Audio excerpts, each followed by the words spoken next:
ಈ ವರ್ಷ ಒಂದು ಕೌನ್ಸಿಲಿಂಗ್ ಅಟೆಂಡ್ ಮಾಡಬೇಕು ಅಂತ ಇದ್ದೀರಾ? ಹಾಗಾದರೆ ಇಲ್ಲಿ ನೀವು ನೋಡ್ತಾ ಇರೋ ಸ್ಕ್ರೀನ್ ಮೇಲೆ ಒಂದು ವೆರಿಫಿಕೇಷನ್ ಸ್ಲಿಪ್ ಅಂತ ಕಾಣ್ತಿದೆ. ಈ ಒಂದು ಸ್ಲಿಪ್ ನಿಮ್ಮ ಹತ್ರ ಇರಲೇಬೇಕಾಗುತ್ತೆ.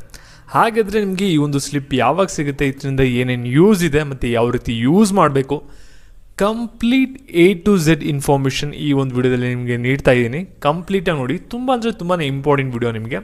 ಅದಕ್ಕಿಂತ ಮುಂಚೆ ಯಾರು ಚಾನಲ್ ಸಬ್ಸ್ಕ್ರೈಬ್ ಮಾಡ್ಕೊಂಡ್ರಲ್ಲ, ಪ್ರತಿಯೊಬ್ಬರು ಕೂಡ ಸಬ್ಸ್ಕ್ರೈಬ್ ಮಾಡ್ಕೊಳ್ಳಿ. ಹಾಗೆ ಪ್ರತಿಯೊಬ್ಬರು ಕೂಡ ವಿಡಿಯೋ ಒಂದು ಲೈಕ್ ಕೊಡಿ. ಇದೇ ರೀತಿ ಕೌನ್ಸಿಲಿಂಗ್ ಮುಗಿಯೋವರೆಗೂ ಕೂಡ ಬ್ಯಾಕ್ ಟು ಬ್ಯಾಕ್ ಎಲ್ಲ ಥರದ ಅಪ್ಡೇಟ್ಸ್ನ ಪಡ್ಕೊಳ್ಳಿ.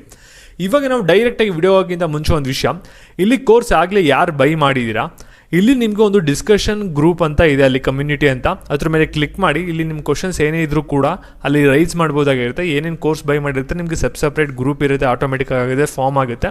ಅಲ್ಲಿ ನಿಮ್ದು ಏನೇ ಕ್ವಶನ್ ಇದ್ರೂ ಕೂಡ ಲಾಕಿ ಆಪ್ಷನ್ ಇದ್ರ ಬಗ್ಗೆ ನಿಮಗೆ ಡೈರೆಕ್ಟಾಗಿ ನಮ್ಮ ಟೀಮ್ ಕಡೆಯಿಂದ ನಿಮಗೆ ಅಲ್ಲಿ ಆನ್ಸರ್ ಸಿಗುತ್ತೆ ಇನ್ಸ್ಟೆಂಟಾಗಿ.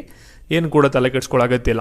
ಮತ್ತು ನಿಮಗೆ ಏನಾದರೂ ಕೂಡ ಆಪ್ಷನ್ ಟ್ರೀ ಬಗ್ಗೆ ಟ್ರಿಕ್ಸ್ ಬೇಕು, ಸ್ಟ್ರಾಟಜಿ ಯೂಸ್ ಮಾಡಿ ಆಪ್ಷನ್ ಟ್ರೀ ಮಾಡಬೇಕು, ಬೆಟರಾಗಿ ಒಳ್ಳೆ ಸೀಟ್ ತೊಗೋಬೇಕಂದ್ರೆ ಆಪ್ಷನ್ ಟ್ರೀ ಕೋರ್ಸ್ನ ಮಾಡಿದ್ದೀವಿ. KCT ಬೇರೆ, ನೀಟಿಗೆ ಬೇರೆ. ಅದನ್ನ ಬೈ ಮಾಡಿ ಡೆಫಿನೆಟ್ಲಿ ಒಂದು ಒಳ್ಳೆ ಕಾಲೇಜಸ್ನ ಪಡ್ಕೋಬೋದು ಮತ್ತು ಒಳ್ಳೆ ಸೀಟ್ನ ಪಡ್ಕೋಬೋದು. ಯಾರಿಗೆ ಇಂಟ್ರೆಸ್ಟ್ ಇದೆ ಬೈ ಮಾಡಿ. ಡೈರೆಕ್ಟ್ ಲಿಂಕ್ ಬಂದುಬಿಟ್ಟು ಡಿಸ್ಕ್ರಿಪ್ಷನ್ ಬಾಕ್ಸ್ ಕಮೆಂಟ್ ಸೆಕ್ಷನಲ್ಲಿರುತ್ತೆ. ಇವಾಗ ನಾವು ಡೈರೆಕ್ಟಾಗಿ ವಿಡಿಯೋ ಬಗ್ಗೆ ಬರೋಣ. ಇಲ್ಲಿ ನೀವು ನೋಡ್ಬೋದು ವೆರಿಫಿಕೇಷನ್ ಸ್ಲಿಪ್ ಅಂತ ಇದೆ. ಇದು ಇಂಜಿನಿಯರಿಂಗು ಕೂಡ ಸೇಮ್ ಇದೇ ರೀತಿ ಬರುತ್ತೆ, ಮತ್ತು ನೀಟ್ ಏನಿದಾರಲ್ಲ ಮೆಡಿಕಲ್ ಸ್ಟೂಡೆಂಟ್ಸ್ ಸೇಮ್ ನಿಮಗೂ ಕೂಡ ಇದೇ ರೀತಿ ಬರುತ್ತೆ. ಮತ್ತು ನೀವೇನಾದರೂ ನೀಟ್ ಮತ್ತು KCT ಎರಡೂ ಕೂಡ ಬರೆದಿದ್ದೀರಾ ಅಂದರೆ ಇಲ್ಲಿ KCT ವೆರಿಫಿಕೇಷನ್ ಸ್ಲಿಪ್ನೇ ನೀಟ್ಗೂ ಕೂಡ ಯೂಸ್ ಮಾಡ್ಬೋದು, ಏನು ಕೂಡ ತೊಂದರೆ ಇಲ್ಲ.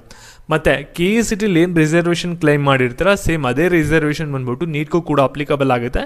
ನೀವು ಸಪ್ರೇಟಾಗಿ ಏನೂ ಕ್ಲೈಮ್ ಮಾಡೋ ಅಗತ್ಯ ಇಲ್ಲ. ಇಲ್ಲಿ ವೆರಿಫಿಕೇಷನ್ ಸ್ಲಿಪ್ಪಲ್ಲಿ ನೀವು ನೋಡ್ಬೋದು ಇಂಜಿನಿಯರಿಂಗ್ ರ್ಯಾಂಕಿಂಗ್ ಡಿಸ್ಪ್ಲೇ ಆಗಿದೆ. ಇಲ್ಲಿ ವೆಟರ್ನರಿ ಸೈನ್ಸ್ ರ್ಯಾಂಕಿಂಗ್ ಡಿಸ್ಪ್ಲೇ ಆಗಿಲ್ಲ, ಫಾರ್ಮಡಿ ರ್ಯಾಂಕಿಂಗ್ ಡಿಸ್ಪ್ಲೇ ಆಗಿದೆ. ಇಲ್ಲಿ ವೆಟರ್ನರಿ ಸೈನ್ಸ್ ಪ್ರಾಕ್ಟಿಕಲ್ದು ಡಿಸ್ಪ್ಲೇ ಆಗಿಲ್ಲ, ಮತ್ತು BNYSದು ಡಿಸ್ಪ್ಲೇ ಆಗಿಲ್ಲ. ಯಾಕೆ ಅಂದರೆ ಇವ್ರು ಫೋಕಸ್ ಮಾಡ್ತಿರೋದು ಬರೀ ಇಂಜಿನಿಯರಿಂಗು, ಅದಕ್ಕೋಸ್ಕರ ಇವ್ರು ಬಯಾಲಜಿ ಎಕ್ಸಾಮ್ನ ಬರ್ದಿಲ್ಲ, ಅದಕ್ಕೆ ಅವ್ರಿಗೆ ಬೇರೆ ರ್ಯಾಂಕಿಂಗ್ ಇಲ್ಲಿ ಡಿಸ್ಪ್ಲೇ ಆಗಿಲ್ಲ. ಇಲ್ಲಿ PCMB 4 ಬರ್ದಿದ್ರೆ ಮಾತ್ರ ನಿಮಗೆ ಎಲ್ಲ ರ್ಯಾಂಕಿಂಗು ಕೂಡ ಇಲ್ಲಿ ಡಿಸ್ಪ್ಲೇ ಆಗುತ್ತೆ, ಎಲ್ಲ ಕೋರ್ಸು ಕೂಡ. ಇಲ್ಲಿ ಯಾವ ಕೋರ್ಸು ಇಲ್ಲಿ ರ್ಯಾಂಕಿಂಗ್ ಡಿಸ್ಪ್ಲೇ ಆಗುತ್ತೆ ಅದಕ್ಕೆ ಮಾತ್ರ ನೀವು ಒಂದು ಆಪ್ಷನ್ ಟ್ರೈ ಮಾಡೋಕ್ಕೆ ಸಾಧ್ಯ. ಇಲ್ಲಿ ವೆರಿಫಿಕೇಷನ್ ಸ್ಲಿಪ್ ಏನಕ್ಕೆ ಬೇಕಂದರೆ ಇದು ನೀವು ಯಾವಾಗ ಡೌನ್ಲೋಡ್ ಮಾಡ್ಕೋಬೋದು ಅಂದರೆ ಇಲ್ಲಿ ವೆರಿಫಿಕೇಷನ್ ಸ್ಲಿಪ್ಪು ನಿಮಗೆ ಆಪ್ಷನ್ ಟ್ರಿಗೆ ನೀವು ಎಲಿಜಿಬಲ್ ಇದ್ದೀರಾ ಇಲ್ವಾ ಅನ್ನೋದಕ್ಕೆ ನಿಮಗೆ ವೆರಿಫಿಕೇಷನ್ ಸ್ಲಿಪ್ನ ಕೊಡ್ತಾರೆ. ನಿಮ್ಮ ಡಾಕ್ಯುಮೆಂಟ್ಸ್ ಎಲ್ಲ ವೆರಿಫೈ ಮಾಡಿ. ಮತ್ತು ಈ ಒಂದು ವೆರಿಫಿಕೇಷನ್ ಸ್ಲಿಪ್ನ ಇಟ್ಕೊಂಡು ನೀವು ಒಂದು ಆಪ್ಷನ್ ಟ್ರಿನ ಮಾಡ್ಬೋದು, ಇಲ್ಲಾಂದರೆ ಮಾಡೋಕ್ಕಾಗಲ್ಲ. ಮತ್ತು ಈ ಒಂದು ವೆರಿಫಿಕೇಷನ್ ಸ್ಲಿಪ್ ನಿಮಗೆ ಯಾವಾಗ ಸಿಗುತ್ತೆ ಅಂದರೆ ನಿಮ್ಮದು ಡಾಕ್ಯುಮೆಂಟ್ ವೆರಿಫಿಕೇಷನ್ ಪ್ರೊಸೆಸ್ ಎಲ್ಲ ಕಂಪ್ಲೀಟ್ ಆದಮೇಲೆ ನಿಮಗೆ ವೆರಿಫಿಕೇಷನ್ ಸ್ಲಿಪ್ ಅಂತ ಕೊಡ್ತಾರೆ. ಅದು ಸೇಮ್ ಇದೇ ರೀತಿ ಇರುತ್ತೆ, ಆನ್ಲೈನ್ ಡೌನ್ಲೋಡ್ ಮಾಡ್ಕೋಬೇಕಷ್ಟೇ ನಿಮ್ಮ ಯೂಸರ್ ID ಪಾಸ್ವರ್ಡ್ನ ಯೂಸ್ ಮಾಡಿಕೊಂಡು. ಇಲ್ಲಿ ಫಸ್ಟ್ ನೀವು ನೋಡ್ಬೋದು ಡಾಕ್ಯುಮೆಂಟ್ ಲಿಸ್ಟ್ ಅಂತ ಕೊಡ್ತಾರೆ.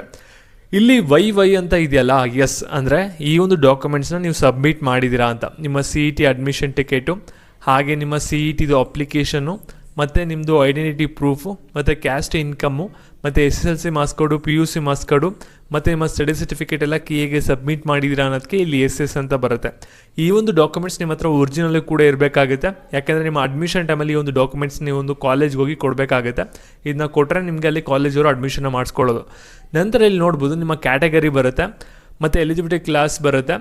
ನಂತರ ನಿಮ್ಮದು ಯಾವ್ಯಾವ ರಿಸರ್ವೇಷನ್ ಕ್ಲೈಮ್ ಮಾಡಿರಾ ಮೈನ್ ಇದನ್ನ ಕರೆಕ್ಟಾಗಿ ನೋಡ್ಕೊಳ್ಳಿ. ಯಾಕೆಂದರೆ ಇಲ್ಲಿ ಏನಾದರೂ ನೋ ಅಂತ ಇತ್ತು ಅಂದರೆ ಅಲ್ಲಿ ನಿಮ್ಮ ಕೌನ್ಸಿಲಿಂಗಲ್ಲೂ ಕೂಡ ನಿಮಗೆ ರಿಸರ್ವೇಷನ್ ಯಾವುದು ಕೂಡ ಕ್ಲೈಮ್ ಆಗಲ್ಲ ಆಪ್ಷನ್ ಇಲ್ಲಿ ಸೀಟ್ ಅಲಾಟ್ಮೆಂಟಲ್ಲೂ.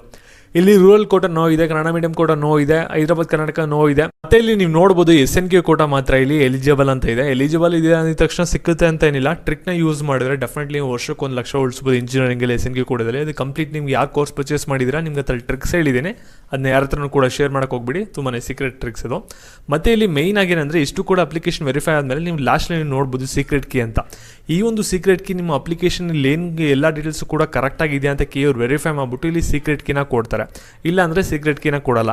ನಿಮ್ಮ ಯೂಸರ್ ID ಪಾಸ್ವರ್ಡ್ ಜೊತೆಗೆ ಸೀಕ್ರೆಟ್ ಕೀ ಹಾಕಿದ್ರೇ ಮಾತ್ರ ನಿಮಗೆ ಆಪ್ಷನ್ ಟ್ರಿ ಪೋರ್ಟಲ್ ಓಪನ್ ಆಗೋದು. ಸ್ಲಿಪ್ ಜೊತೆಗೆ ನಿಮಗೆ ಸೀಕ್ರೆಟ್ ಕೀನ ಕೊಡ್ತಾರಲ್ಲ, ಅದಕ್ಕೋಸ್ಕರ ನೀವು ಒಂದು ಡಾಕ್ಯುಮೆಂಟ್ ವೆರಿಫಿಕೇಷನ್ನ ಮಾಡಿಸ್ಕೊಂಡು ಈ ಒಂದು ವೆರಿಫಿಕೇಷನ್ ಸ್ಲಿಪ್ನ ಡೌನ್ಲೋಡ್ ಮಾಡ್ಕೋಬೇಕಾಗುತ್ತೆ. ಮತ್ತು ಈ ಒಂದು ವಿಡಿಯೋನ ನಿಮ್ಮ ಪ್ರತಿಯೊಬ್ಬ ಫ್ರೆಂಡ್ ಕೂಡ ಶೇರ್ ಮಾಡಿ, ಮತ್ತು ಇದೇ ರೀತಿ ಅಪ್ಡೇಟ್ಸ್ಗಾಗಿ ಚಾನಲ್ ಸಬ್ಸ್ಕ್ರೈಬ್ ಮಾಡ್ಕೊಳ್ಳಿ. Thank you.